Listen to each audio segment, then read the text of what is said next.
हर माँ बाप का सपना होता है कि वो अपने बच्चों की शादी करें और बहुत धूमधाम से करें।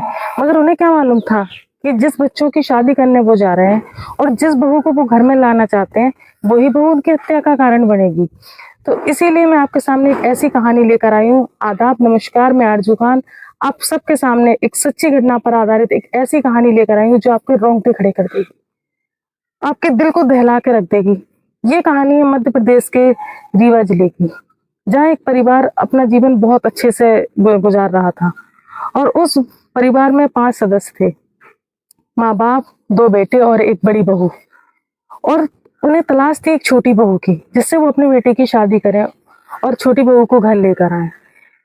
सास का नाम था मुन्नी देवी और ससुर का नाम नरेश कुमार।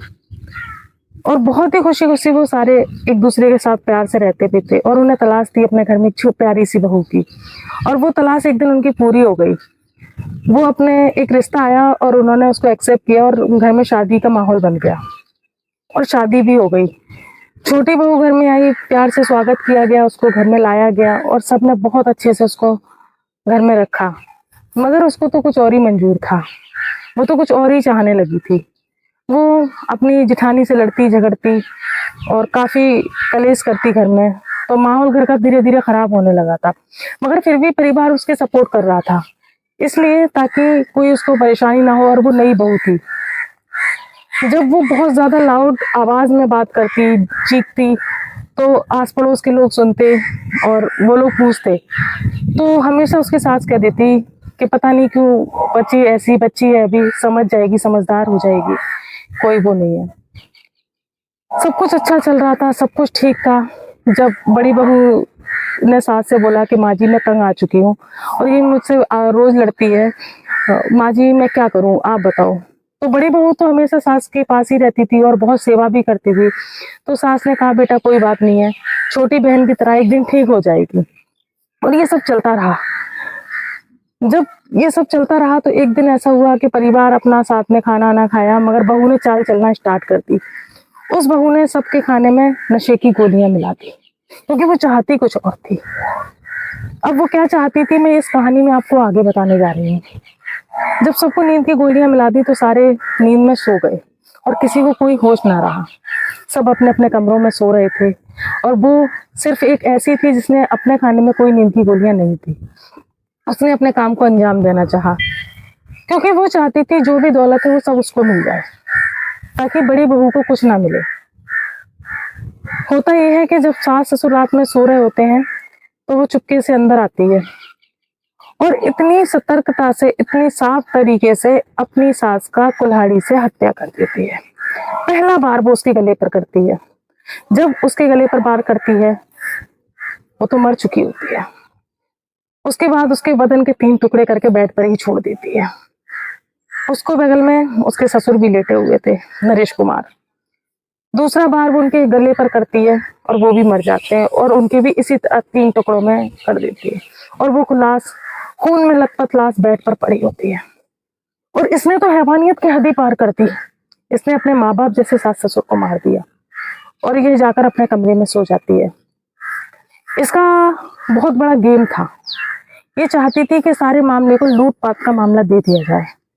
ये एकदम से जाकर अपने बेड पर लेटती है, फिर एकदम से उठती है, सोचती है कि मैं इसको एक लूट का अंजाम दूंगी।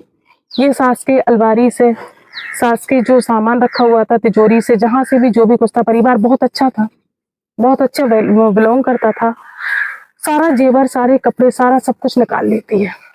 और जब ये निकाल लेती है और इसको इस तरीके से फैला देती है कि रात में चोरी हुई है घर के अंदर। सुबह होता है, हर दिन की तरह बड़ी बहू सास के कमरे में आती है, क्योंकि छोटी बहू थोड़ा लेट तक सोती थी। बड़ी बहू चाय लेकर आती है। जब चाय लेकर आवाज लगाती है माँ जी चाय पी लो, तो सामने देखती है कि उसकी सास ससुर की लाश बेड पर पड़ी हुई है और खून में लथपथ। वो अपने होश भूल जाती है, चाय वहीं फेंक कर और चीखना चिल्लाना तैयार स्टार्ट कर देती है। बोलती है देखो आओ आओ माँ जी और बाबूजी को क्या हो गया, किसी ने उनको मार दिया। भागते हुए सारे घर से निकल के आते हैं और जब वो देखते हैं तो लाश खून में लथपथ होती है।